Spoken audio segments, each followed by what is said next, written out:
This is Dan from Vagabond Awake. 𝗔戕 from 𝗕𝗙𝗢𝗀𝗀. And in this report, we'd like to talk about traveling relationships. What could go wrong? What can go wrong? Very wrong. Okay, when you're living a normal life in a country and maybe you each go off to work every day for 8 hours, you get a lot of alone time and you have a larger sphere of influence. But when it's just the two of you and you're slow traveling the world, you're together 24 hours a day, 7 days a week. And so you need to think about things you might not be thinking about right now. It's very terrible. Trust me on the beginning. We also have that problem. So we're going to tell you what they are, and the worst ones are going to come last, so make sure you listen to the end. Okay, the first one is you're traveling the world. Where do you go next? You have to decide where to go next. Yes, and some of the places that it seems like, you know, the country or what is not very interesting for you. Yeah, but it's very interesting for me. And vice versa. Yeah. And so you have to come up with a methodology where you decide where to go, you give a little, take a little, and come up with the next place you're going to. And maybe there's a list of places you're going to go to that you negotiate so you both feel like you're getting to your list.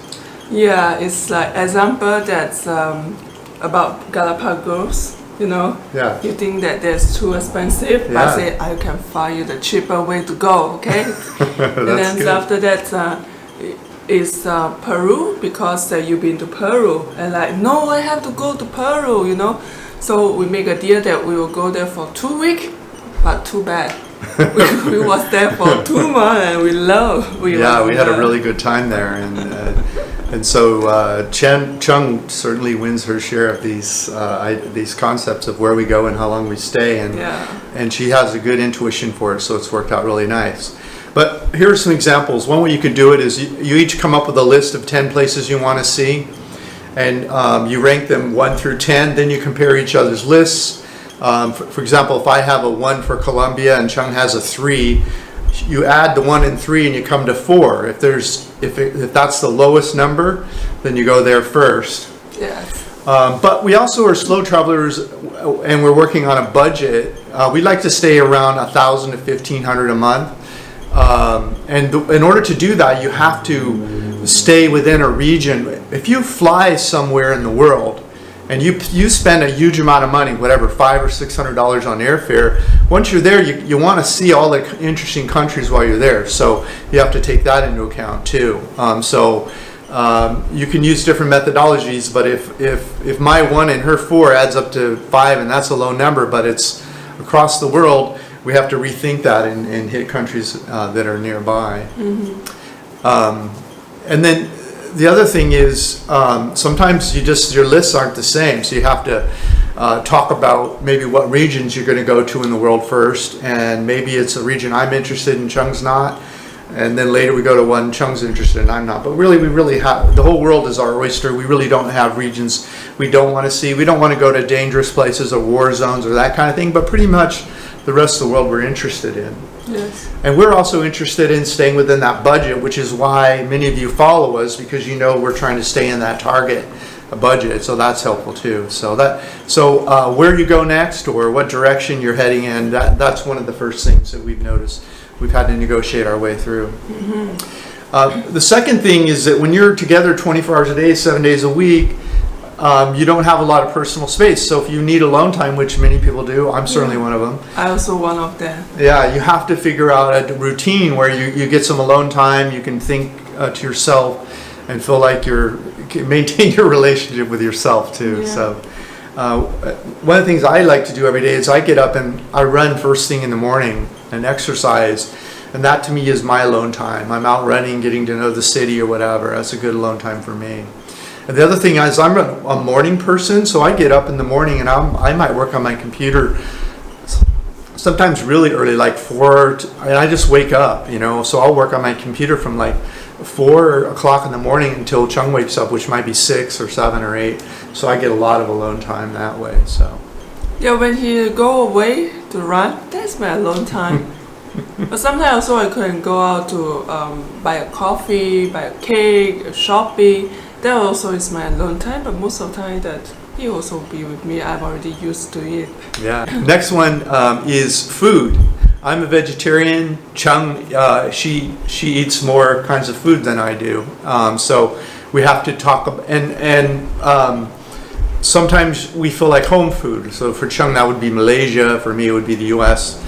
Not too much food in the U.S. really. I'm not excited about, but my home food is Malaysia, Thailand, Indonesia, and Korean and Japanese. Yeah, that is my home cooked food. And I love all that food really. So we don't have too much trouble with food. But we both also like European food.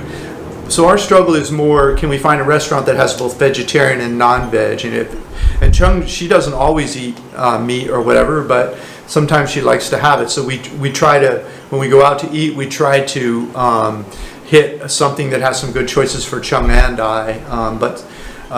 And also when we're at home, I usually cook vegetarian. I'm more of the cook. 𝐶𝐒 likes to cook too. And so she feels like meat, she just cooks it also and adds it to whatever I've made for the day. So. Yeah, so for this vegetarian thing, it's very easy to manage if you have a partner who respects you. That means that Dan will not tell me that you cannot eat this, you cannot eat that, you know. Example, you cannot eat that fried chicken, it's not good, it's on the street and blah blah blah. For me, he never say anything to me. So that is the respect. Some couple, they will like, if you have vegetarian partner or also non-vegetarian partner, they will say that, why you eat the smoked fish? It's very disgusting. That is more about the culture thing, you know. So I'm great that Dan will not say anything to my food. Yeah, I've been all over the world. I know the world is an interesting place and people eat different food, and there's nothing worse than being told you shouldn't eat something that you like or enjoy. You just in a way, when you hear that, you just don't like the person telling you that. So it doesn't really help either party for that kind of talk to happen. So you just respect the differences and move on in life, enjoy each other's company. So okay, the next thing that can be a challenge is all the planning that goes into slow traveling. It's not just picking where you're going to go, but where you're going to stay and how do you get a cheap flight and how do you get from the airport to your accommodations. I think those you say, it sounds like my job more. Yeah, it does sound like your job.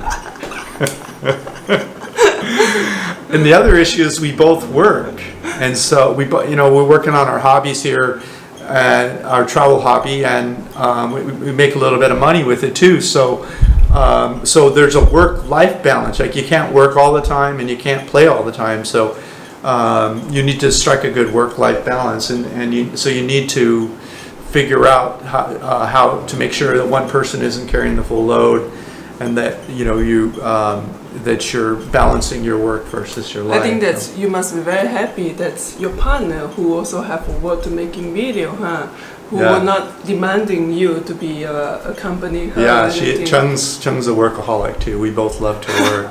We can sit there for hours and just stare at our computer screen. I mean, literally hours. And like we'll eat breakfast on some days when it's a work day, and we won't talk until lunch. And suddenly we're like, wow, it's 3 hours. We just work for 3 or 4 hours. So. Even we eat like a quick lunch and then we continue to work. It depends on the internet, you know. Yeah. And in terms of planning the work that goes into it, like 𝐶𝐒 likes picking where we live. I don't really care. I'm not that picky, but she really likes to see the pictures and read the comments and stuff. Yeah. Because I picked some places when I was doing it that she didn't like, and she likes being involved in that. So it's so maybe when you're splitting up the work, think about doing things that you like, and hopefully it won't be the same things that you both like. So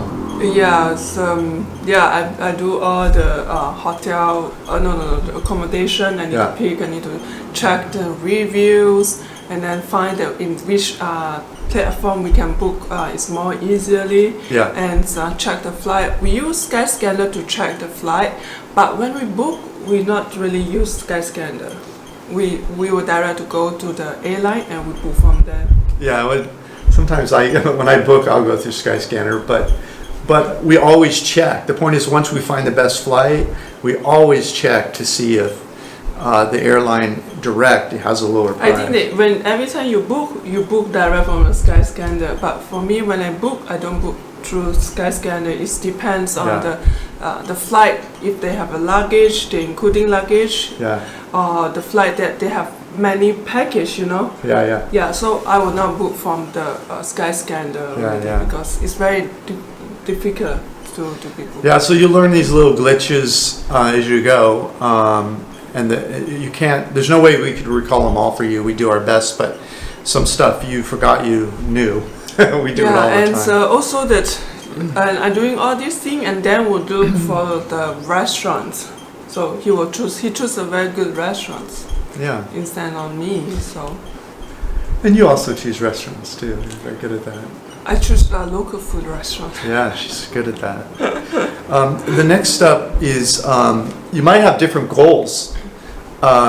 We line up pretty well in this way, but some couples, the woman is an adventure person or the man is, and the opposite, or whatever. One party likes adventure, the other one likes history or colonial era towns or jumping off cliffs and all this kind of stuff. So that kind of thing we don't have to negotiate too much. Once in a while, we'll talk about a tour or something.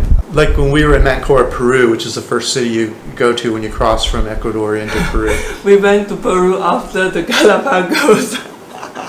Yeah, we got back to Ecuador from the Galapagos, which is Ecuador Islands, and then we headed south on a bus and went to a place called Mancora, and they had whale watching there, but it was out of season, so that was that ended the negotiations. They didn't have the tour. It's just too bad. They will still sell you the tour and tell you to see the whale, but you see nothing. Come back in 3 months. Yeah, they probably would, huh? They would, but I have checked that it's not the season to see the whale, so don't go there. Yeah. Always check that when you're buying tours. Is it season or not? Because don't trust whatever they say. Another thing is safety. Like some people like to do crazy things, bungee jump, skydiving, and this kind of thing. That kind of is what I was talking about a minute ago. But there's a safety factor to it too. I mean, adventure sports don't have to put your life in danger, although many do. But others like adventure and are willing to risk their life. Some don't. So there's that factor too. We're both pretty chill people. We're more into just sightseeing and we do stuff like that once in a while, but overall we're not like adventure seekers that are willing to risk our lives. So I'm too old to risk my life. Next up is visas. If you're from two different countries, there might be countries that you can go to that your spouse can't go to, or vice versa.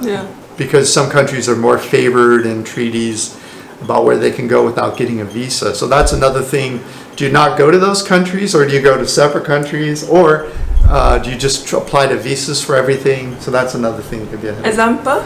You want to know example? Example that U.S. Citizen cannot. You can go to Brazil, but you need to apply the visa. That is before pandemic. But after pandemic, they welcome U.S. citizen to go without no need to apply any visa. And then the next one is Cuba. I'm still in love with Cuba, so maybe you need to think that you go to see other country and then go to Cuba, huh? Yeah, maybe.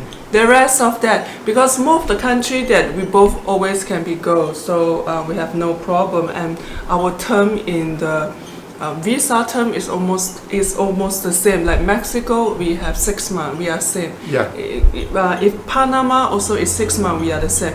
Philippines, we only have 1 month to go entry to Philippines, so it's the same. Yeah, pretty much everywhere we've been has been the same, right? It's the same. So time. Malaysia has a very high value passport because it's an oil and gas country. Yeah, so there is no much problem for us to travel. Yeah, we just fly in. We still check to see if visa is necessary, but we often just fly in and need some paperwork. So and then finally, there's budgeting, right? If you have a budget.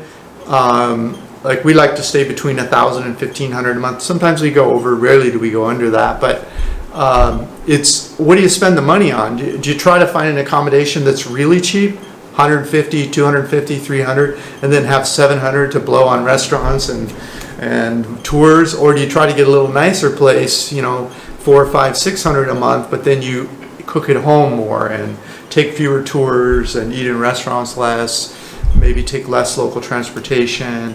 So you have to negotiate that kind of budget, like what your spend's going to, what do you want to spend the money on, that $1,000 or $1,500 or whatever your budget is. Yeah, and I prefer that is a good accommodation. They have better, like a house or studio. Mostly I prefer 1 bedroom, so I'd rather to pay a little bit more to have a more comfort place, and then eat less in the restaurant. Yeah, and that's healthier often too. When you cook at home, you're controlling the quality of your food. I like to cook, so that's a nice combination for us. We eat more at home than a lot of travelers do. And also I like the 1 bedroom, just like Chung, because like I said, I wake up a little earlier in the morning and I can go into the kitchen or living area while Chung's still sleeping, and I don't have to worry about disturbing her. I can work for 2-3 hours in the morning before she wakes up, and I'm not worried about disturbing her sleep. Yeah, and the second, yes. And one more thing I want to say is about personality also. It's very important. Yeah. It's like, if your another half want to go, they go to toilet, they didn't put the toilet seat down, you know, those things, it will go crazy as well. The small thing, or the two-page, you know, they like to squish on the beginning and then they didn't put it back nice, you know. All these things, it will be crazy, trust me. Or how do they roll the toilet paper? Does it roll out? Yes, does it roll under? yes. That is also one of that, because I'm very particular with that one. It's out, not in. It's not that. So there is a cultural difference, but I think this is personality, not a culture. Yeah, I don't know if it's cultural or not. I mean, I don't know. So anyway, those are some of the things you have to think about if you're in a traveling relationship: where you're going, what you spend money on, what food you're going to eat, how often do you eat out, how often do you cook at home. At the grocery store, what do you buy? Do you buy a lot of junk food, or do you try to eat healthier? Do you try to control your partner, or just let them be them, and you just work around it? And how do you deal with, you know, space? You need your personal space. How do you work that into your life so you're not offending your partner, and vice versa? So those are the main issues. Thanks for watching our video. Thank you for watching our video. Yeah, please like, comment, or subscribe, and click the link in the notes below the YouTube video to see this content in writing, and find about our retired cheap reports all over the world, and all the other products we produce, including our course on how to make money with your hobby as you travel the world. So thanks for watching. Thank you for watching. Bye-bye. Take care. Bye-bye.